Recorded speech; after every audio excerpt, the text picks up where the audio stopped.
సర్దార్ వల్లభాయ్ పటేల్ జయంతి సందర్భంగా పోలీస్ శాఖ ఆధ్వర్యంలో అన్ని శాఖల అన్ని విభాగాలను కలుపుకొని రన్ నిర్వహించారు. ఈ రన్ సురక్ష బస్టాండ్ వద్ద నుంచి మనుగురు అంబేద్కర్ సెంటర్ వరకు కొనసాగింది. ఈ రన్ ద్వారా దేశ ఐక్యత, సమగ్రత, సోదర భావాన్ని ప్రతిబింబిస్తుందని, అలాగే యువత మాదక ద్రవ్యాలకు, మత్తు పానీయాలకు దూరంగా ఉండి సమసమాజ నిర్మాణంలో యువత భాగస్వాములు కావాలని డీఎస్పీ రవీందర్ రెడ్డి తెలిపారు. సబ్ డివిజన్ లోని అధికారులు DSP Ravinder Reddy, CI Nagababu, SI Nagesh, SI Shravan Kumar, ఈ Bayyaram, CI Venkateswarlu, SI Suresh, Ashwapuram CI Ashok Reddy, SI Rajesh, విద్యార్థులు, అధికారులు పాల్గొన్నారు. Good morning all. ఈరోజు మన మనుగురు పట్టణంలో మనుగురు పోలీస్ సబ్ డివిజన్ యొక్క Ekta rally run for unity నిర్వహించుకోవడం జరిగింది. ఈ రన్ యొక్క ముఖ్య ఉద్దేశం ఏంటంటే, మనకు స్వాతంత్రం వచ్చిన కొత్తలో 562 ప్రిన్సిపల్ స్టేట్ ఉండేవి. వాటిని మన భారతదేశంలో విలీనం చేసిన ఉక్కు మనిషి అయినటువంటి మన సర్దార్ వల్లభాయ్ పటేల్ యొక్క 150వ జన్మదినం ఈరోజు.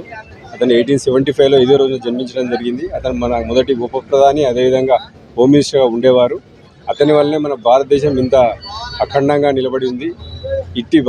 అటువంటి భారతదేశాన్ని మనం మన ప్రపంచంలో అత్యంత శక్తివంతమైన దేశంగా, ఎటువంటి అంతర్గత కలహాలు లేకుండా యూనిటీతో ఉండాలని చెప్పి మనం ఆ స్ఫూర్తితోని, అతని వచ్చిన స్ఫూర్తితో మనం రన్ నిర్వహించుకోవడం జరిగింది. అదేవిధంగా అతనికి మనం ఈ విధంగా నివాళులు సమర్పించుకోవడం కూడా జరిగింది. ఈ రన్లో, ఏక్తా రన్లో, రన్ ఫర్ యూనిట్లో పాల్గొన్న వివిధ శాఖలు, police, municipal, revenue, Panchayati Raj, excise, forest, అదేవిధంగా వివిధ కాలేజీల డిపార్ట్మెంట్లు వీళ్ళందరూ పాల్గొనడం జరిగింది. వాళ్ళందరికీ కూడా ఈ యూనిటీ రన్లో పాల్గొన్నందుకు నేను మా పోలీస్ డిపార్ట్మెంట్ తరఫున కృతజ్ఞతలు చేసుకున్నాను. Thank you.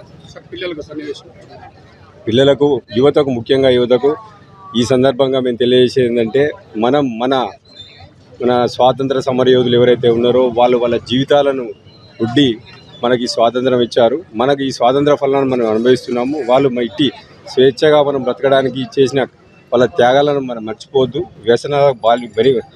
వ్యసనాలకు లోను కాకుండా మీరు మన భారతదేశ నిర్మాణంలో మీరు మీ పాత్ర నిర్వహించాలి. వ్యసనాలకు లోను కాకుండా మీరు మన భారతదేశాన్ని ఇంకా ప్రపంచంలో అత్యంత శక్తిగా వాళ్ళు ఇచ్చిన స్ఫూర్తితో ముందుకు తీసుకుపోవాలని నేను వాళ్ళకు పిలుపునిస్తున్నాను. Thank you.